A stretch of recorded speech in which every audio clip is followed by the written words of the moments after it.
बिस्मिल्लाहिर्रहमानिर्रहीम। अस्सलाम वालेकुम डियर स्टूडेंट्स। आज हम जिस टॉपिक पे बात करेंगे वो है ज्योमेट्रिक मीन। लास्ट क्लास में हमने डिस्कस किया था ज्योमेट्रिक सीक्वेंस के बारे में। आज उसी को फर्दर हम प्रोसीड करते हैं, उसकी नेक्स्ट फॉर्म ज्योमेट्रिक मीन के बारे में डिस्कस करते हैं कि ज्योमेट्रिक मीन क्या होती है। सिंपल, अगर हमारे पास कोई सी भी दो terms A and be exist करती हैं तो पहले ये होना चाहिए कि ये जो दोनों टर्म्स हैं ये ज्योमेट्रिक प्रोग्रेशन की कोई सी दो टर्म्स होंगी।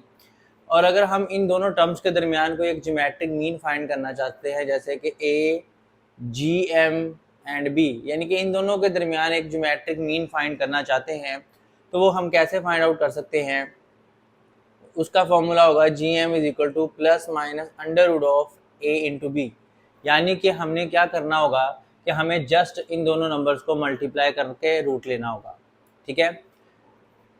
लेकिन यहाँ पर तो ये बात है सिर्फ कि अगर हमारे पास दो नंबर्स हैं, अर्थमेटिक प्रोग्रेशन की दो टर्म्स हैं, कंसेक्यूटिव टर्म, उनके दरमियान हमने एक ज्योमेट्रिक मीन फाइंड करनी है, तो हम जस्ट सिंपली उनको प्रोडक्ट का स्क्वायर रूट ले लेंगे।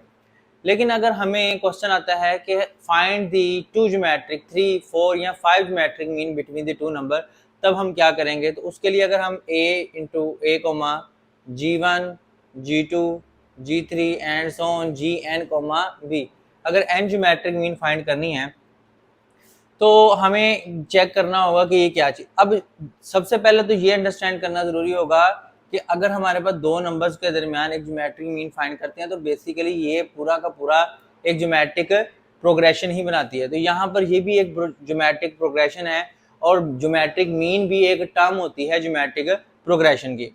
अच्छा, अगर ये इसको मैं A1 टर्म कंसीडर करूँ, इसको A2, इसको A3 एंड सो ऑन चलते जाएं, तो ये B जो हमारे पास n+2 टर्म होगी, तो B होगी हमारे पास n+2 टर्म होगी। n+2 टर्म क्यों है? क्योंकि आप देख सकते हैं कि G1 से Gn तक हमारे पास n टर्म है और दो टर्म्स ये हमारे पास एक्स्ट्रा हैं, तो टोटल हमारे पास n+2 टर्म हो जाएंगी। अब हमने इनकी कंस्ट्रक्शंस निकालनी है कि हम G1, G2, G3 कैसे फाइंड करेंगे।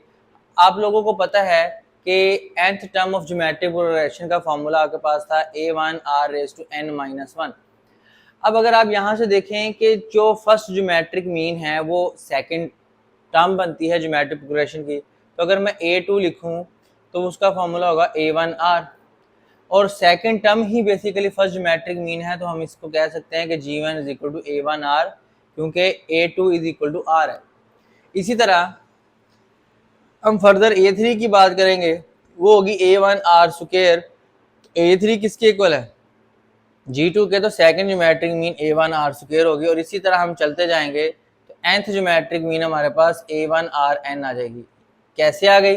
अब आप यहाँ पर एक चीज गौर करें, जब हम टर्म की बात करते हैं तो हमारे पास r पर पावर उस नंबर से एक कम होती है, लेकिन चूंकि second term first geometric mean होती है तो इसलिए जो फर्स्ट ज्योमेट्रिक मीन है जो उसका नंबर है वही उसके ऊपर पावर नजर आएगी।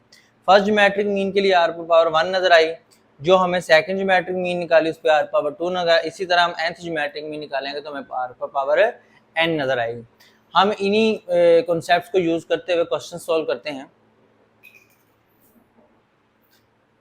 स्टूडेंट, हमारे पास फर्स्ट क्वेश्चन है, find geometric mean between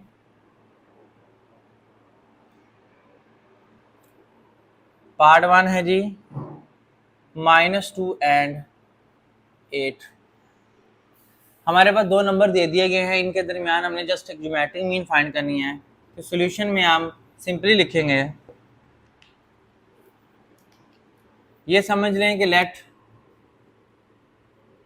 a is equal to -2 है, b इज इक्वल टू 8 है, as we know that gm हमारे पास क्या है, plus minus under root of a into b. तो plus minus under root of a मेरे पास -2 है, b मेरे पास 8 है, तो ये हमारे पास आ जाएगा plus minus under root of -16।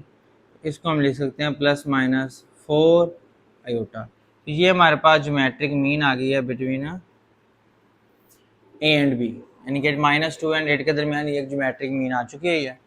इसी तरह कोई से भी दो नंबर दिए हों तो आपने जैसे फॉर्मूला यूज करना है और उनके दरमियान ज्योमेट्रिक मीन फाइंड आउट कर लेना।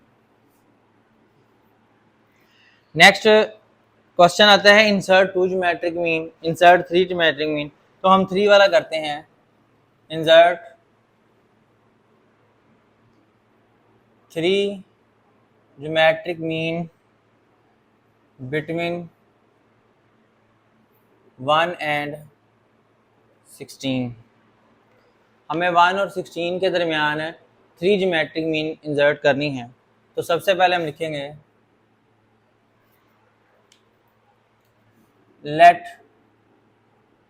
G1, G2, G3 are three geometric means between 1 and 16.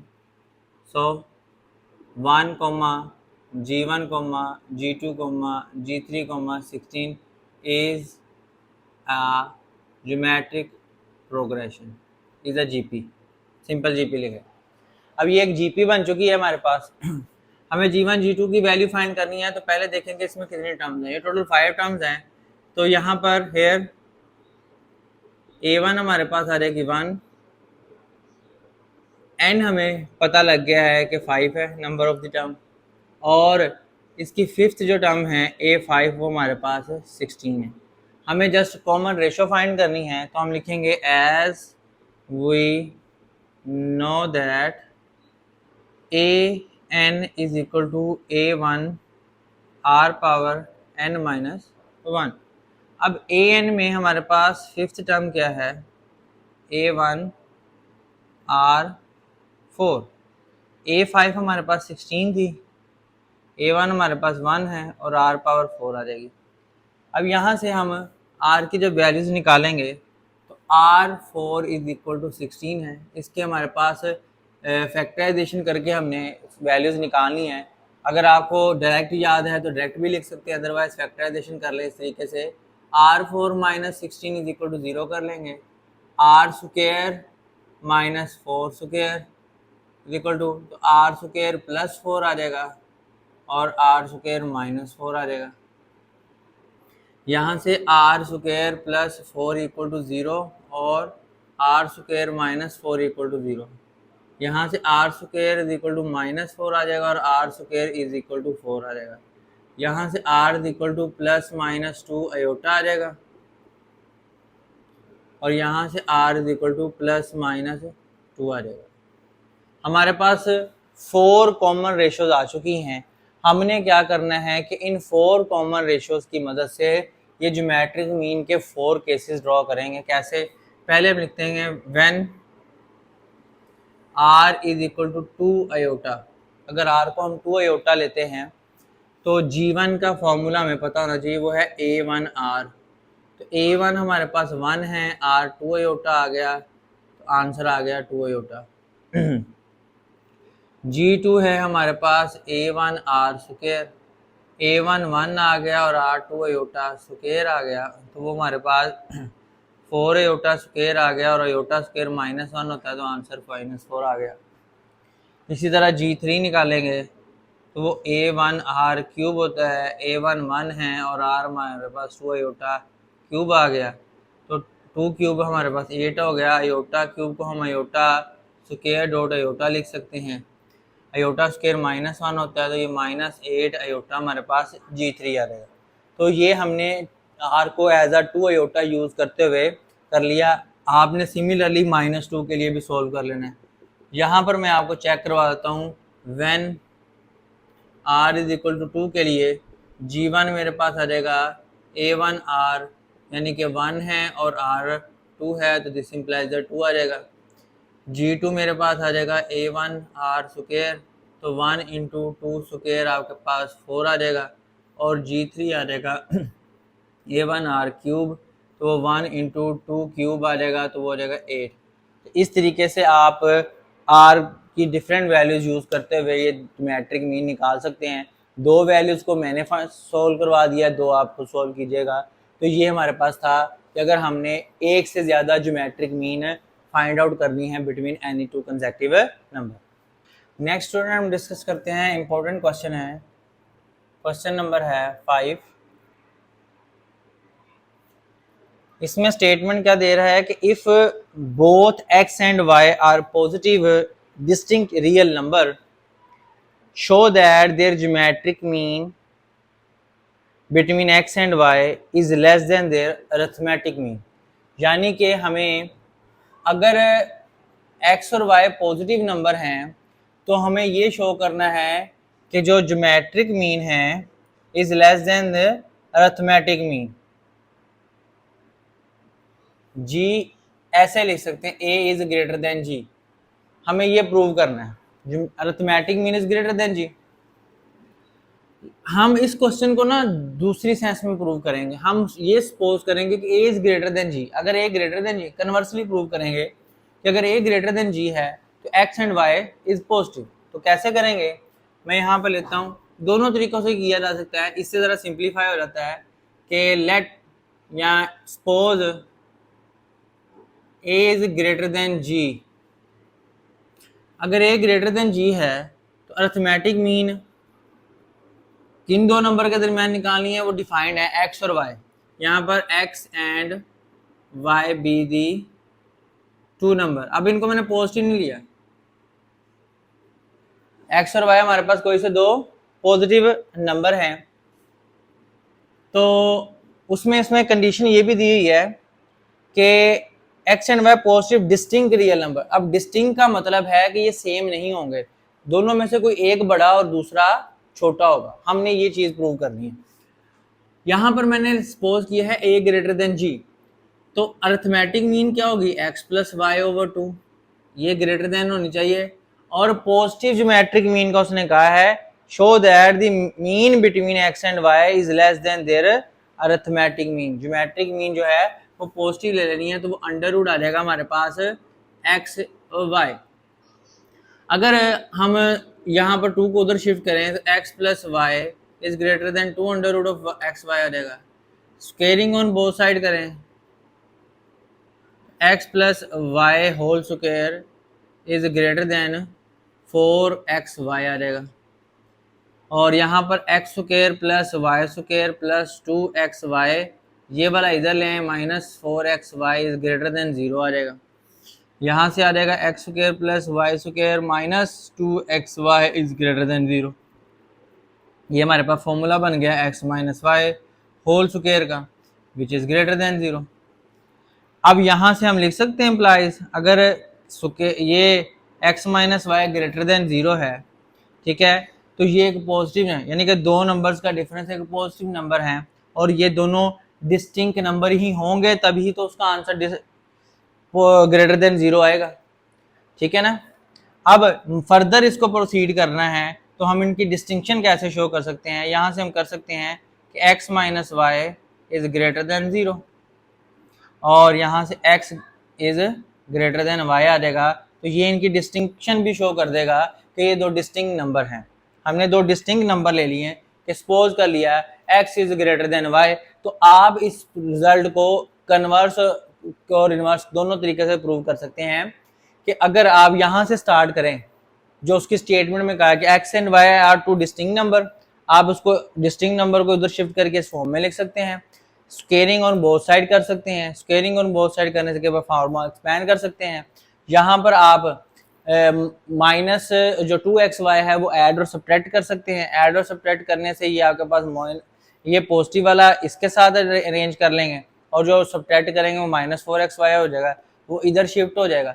यानी कि इस स्टेप्स को रिवर्स प्रोसीजर में करते जाएं तो डिस्टिंक्ट नंबर अगर x और y लेंगे तो हम प्रूव कर सकते हैं कि arithmetic mean is greater then geometric mean, या आप इधर से भी प्रूव कर लें तो इस सेंस में ये क्वेश्चन प्रूव हो जाएगा।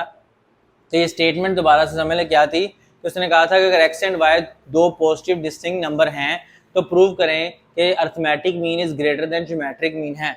तो हमने लेट किया कि अरिथमेटिक मीन अगर ग्रेटर देन ज्योमेट्रिक मीन है तो क्या ये दोनों नंबर एंड पे जाकर प्रूव होते हैं कि डिस्टिंक्ट है, तो ये हो गए। आप सेम टू सेम इसको नीचे से ऊपर की तरफ भी स्टेप सॉल्व कर सकते हैं। आखिरी स्टेप आपका ये भी हो सकता है, तब भी आपका ये क्वेश्चन है ठीक होगा। नेक्स्ट मूव करते हैं।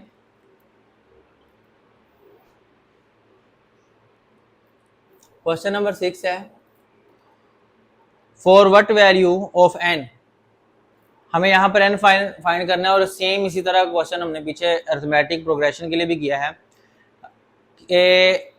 अब as we know the positive geometric mean between A and B is, geometric mean between A and B is positive geometric mean वो है अंडर रूट ए बी।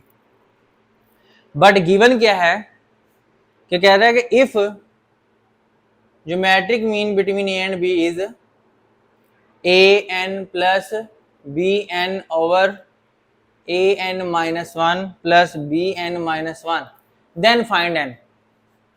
वैसे geometric mean between A and B ये है, कहता है अगर geometric mean between A and B ये हो तो एन फाइंड करे। तो अगर हमारे पास ज्योमेट्रिक मीन दोनों ही ये है तो हम लिख सकते हैं फ्रॉम 1 एंड 2 के हम लिख सकते हैं a N plus B N over A N minus one plus B N minus one is equal to under root of A b. ये हमारे पास दोनों इक्वल आ जाएंगे। अब यहां से क्या करेंगे, हम पावर्स की फॉर्म इंट्रोड्यूस कर देंगे दोनों तरफ, रेडिकल फॉर्म खत्म कर दी तो ये a 1/2 हो जाएगा, b भी 1/2 हो जाएगा।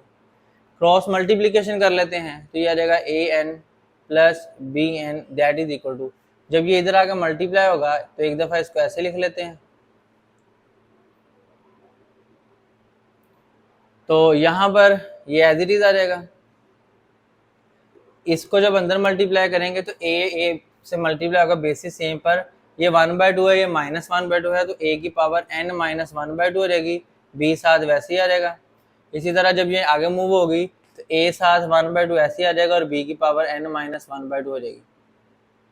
अब हम n वाली पावर्स को अरेंज कर लेंगे, ये उधर शिफ्ट कर लेते हैं और bn को इस तरफ शिफ्ट कर लेते हैं, तो ये आ जाएगा an minus an minus 1/2 b power 1/2 is equal to, यहाँ पर ये टर्म पड़ी थी a 1/2 b power n minus 1/2 और माइनस ये वाली टर्म उधर चले जाएगी, क्या रहेगी bn। इन दोनों में से a power n minus 1/2 common ले लें, a पावर n माइनस 1/2 यानी कि ये पावर बड़ी है और ये छोटी है, और कितना दोनों का डिफरेंस है 1/2 का है, तो एक हाफ कम निकालेंगे तो अंदर हाफ बच जाएगी। इसी तरह माइनस ये b पावर 1/2 ऐसे ही आ जाएगी। इसी तरह यहाँ से b power n minus 1/2 common निकालेंगे तो a power 1/2 minus b power 1/2 आ जाएगी, ये इससे कैंसिल आउट हो जाएगा।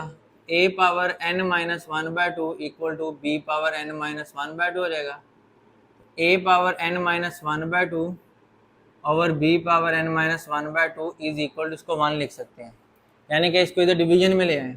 अब 1 का प्रीवियस केस जैसे हमने पीछे भी किया था कि हम इसको किसी भी नंबर की पावर 0 की फॉर्म में लिख सकते हैं, तो मैंने इसको भी a/2 की पावर 0 लिख दिया, क्योंकि बेस कुछ भी हो अगर पावर 0 है तो आंसर हमेशा 1 आएगा। तो ये बेस सेम लिखने का मकसद ये था कि ये कैंसिल आउट हो जाए, n माइनस 1/2 इक्वल टू 0 आ जाएगा और n इज इक्वल टू आ जाएगा 1/2।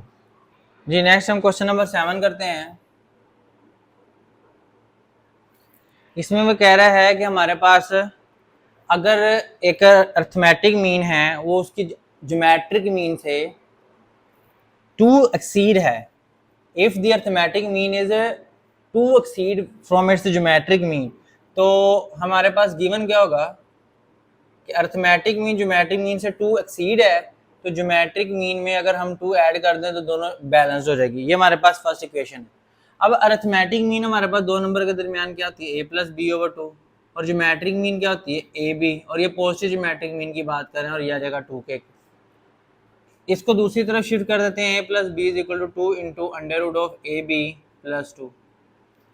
नेक्स्ट वो हमें क्या बता रहा है, एंड हमें नेक्स्ट क्या बता रहा है कि their sum of the 2 number is 20, कि जो दो नंबर्स हैं जिनकी अरिथमेटिक मीन और ज्योमेट्रिक मीन इस तरह से है, उन दोनों नंबर्स का sum and their sum is 20। तो अगर वो नंबर a एंड b हैं, या लेट कर लेते हैं यहाँ पर, let a and b be the 2 numbers, कि अगर ए और बी हमारे पास कोई से दो नंबर्स हैं तो उनकी अर्थमेटिक मीन उसकी ज्योमेट्रिक मीन से 2 एक्सीड है, तो हमने ज्योमेट्रिक मीन में 2 ऐड करके ये इक्वेशन डिजाइन की, अर्थमेटिक मीन ज्योमेट्रिक मीन का फॉर्मूला सब्स्टिट्यूट किया और यहाँ तक पहुंच गए। आगे क्या कहता है कि एंड देयर सम इज, यानी कि a plus B is equal to क्या है 20। अगर ये इक्वेशन 1 है ये 2 है तो हम a प्लस बी की यहाँ पर वैल्यू सब्स्टिट्यूट कर सकते हैं 20। तो this implies that equation 1 becomes क्या हो जाएगी, इस a प्लस बी की जगह हम लिखेंगे 20 is equal to 2 into under root of A B plus 2, ये 2 इधर आके डिवाइड हो जाएगा तो 10 is equal to under root A B plus 2, ये इधर आ जाएगा under root of A B is equal to 8। यहाँ तक हम पहुँच जाएंगे।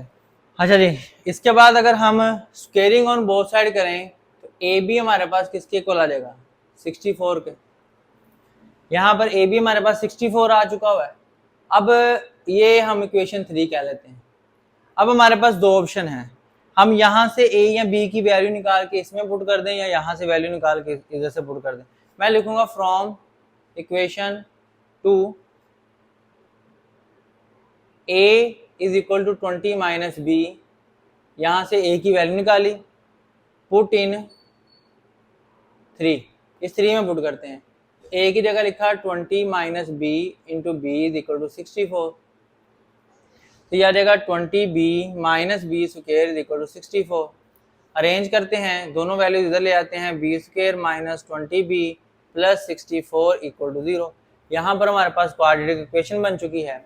अब हमने इसको मिडिल टर्म ब्रेक करते हैं, B square minus 16b minus 4b और ये प्लस 64 इक्वल टू 0 आ जाएगा। b कॉमन लेंगे तो b माइनस 16 आ जाएगा, यहाँ से माइनस 4 कॉमन लेंगे तो b माइनस 16 इक्वल टू 0 आ जाएगा। b माइनस 16 इक्वल टू 0, यहाँ एक दफ़ा फैक्टर बना के लिखने, और b माइनस 4 इक्वल टू 0, तो b माइनस 16 इक्वल टू 0 और b माइनस 4 इक्वल टू 0। यहाँ से b इज इक्वल टू 16 आ जाएगा और यहाँ से b इज इक्वल टू 4 आ जाएगा। ये b की दो वैल्यूज आ चुकी हैं। इन b की दोनों वैल्यूज को आप इक्वेशन 2 या 3 में किसी में भी पुट कर दें तो आपके पास रिजल्ट आ जाएगा। मैं लिखता हूँ put b is equal to 16 in 2, तो a plus 16 is equal to 20, a is equal to क्या आ जाएगा 4। और अगर हम लिखें put b is equal to 4 in 2, तो a plus 4 is equal to 20, a is equal to क्या आ जाएगा 16। तो आप देख लें कि आपके पास पेयर ऑफ नंबर क्या बनता है। अगर b16 लेंगे तो a4 होगा और अगर a16 लेंगे तो b4 होगा, जिनका सम 20 बनता है और जिसकी अरिथमेटिक मीन है उसकी ज्योमेट्रिक मीन से 2 एक्सीड कर जाएगी। तो ये स्टूडेंट आज की थी हमारे पास एक्सरसाइज 6.7, जिसमें हमने ज्योमेट्रिक मीन और उससे रिलेटेड प्रॉब्लम को डिस्कस किया है। इंशाल्लाह जल्द ही मिलेंगे नेक्स्ट वीडियो में नेक्स्ट एक्सरसाइज के साथ। तब तक के लिए अल्लाह हाफिज़।